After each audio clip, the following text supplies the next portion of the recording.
The lunchbox should never have belonged to me. It was small, pink, and carried a faint strawberry scent. My wife must have slipped it into my bag by mistake that morning. I only noticed it at work, neatly placed beside my files. I chuckled, showing it to a colleague, a man who once practiced as a surgeon before leaving medicine for reasons he never shared. He opened the box with a smile that quickly froze. The color drained from his face. "Where's your daughter?" he demanded sharply. "At school," I answered, confused. His voice shook. "Go now. Take her to a hospital. Don't argue." I frowned. "Why?" His hands trembled as he snapped the lid shut.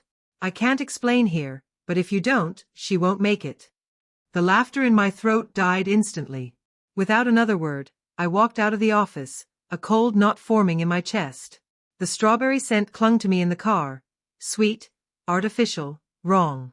At the hospital, the staff wasted no time. Nurses drew blood while my daughter cried, their urgency masked by professional calm. I asked questions, but no one gave me answers. An hour later, a doctor led me into a quiet room. His words cut with surgical precision. "Your daughter's lunch contained traces of a toxic substance. This isn't accidental. It's repeated exposure." I stared, unable to process. "You mean, she's been poisoned?" His silence was confirmation enough. The ground beneath me shifted. My mind clawed for any explanation, any reason. My wife packed her lunches every day, carefully, lovingly, or so I had believed. The doctor's final words echoed in my skull. If you hadn't brought her today, within weeks her organs would have begun shutting down. Weeks. That meant this wasn't new. I walked out with a weight heavier than fear pressing against my ribs. This wasn't a mistake. Not carelessness. It was deliberate. Someone wanted my little girl gone. And the only hands that ever touched her food belonged to my wife. I didn't accuse her. Not then. I chose to watch, quietly and methodically. At home, I studied her routine, the way she sliced fruit, packed sandwiches, the faint smile when she handed over the lunchbox. It all looked too perfect. I began saving samples, slipping them into small bags, labeling dates. I sent them out anonymously for testing. Each result came back the same: small doses of poison, slow and steady destruction hidden beneath sweetness. Late at night, I searched her phone while she slept. She thought her passcodes were unbreakable. She was wrong.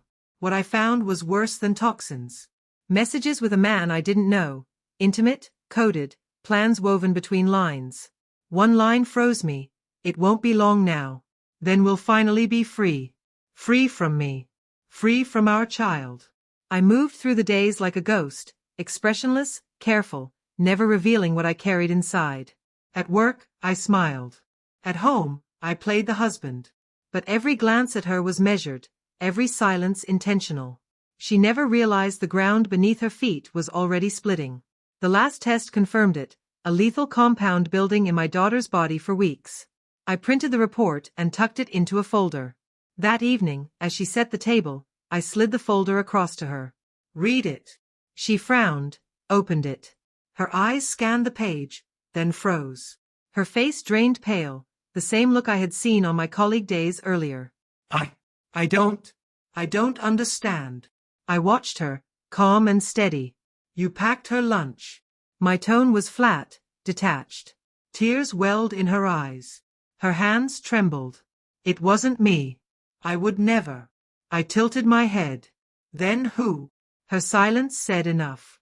And when I finally spoke his name, the man from her messages, her entire body flinched. I didn't yell.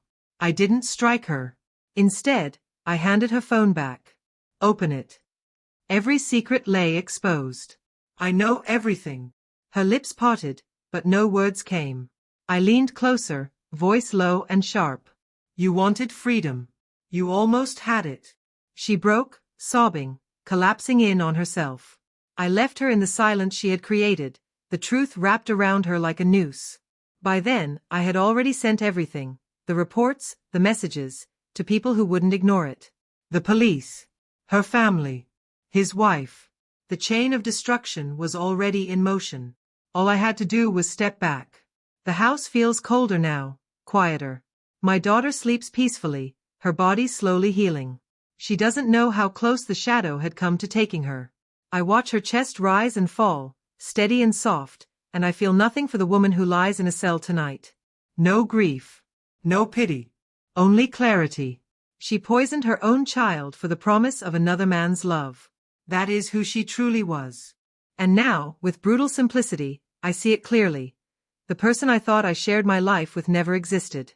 Only the betrayal was real. And now, so is my silence.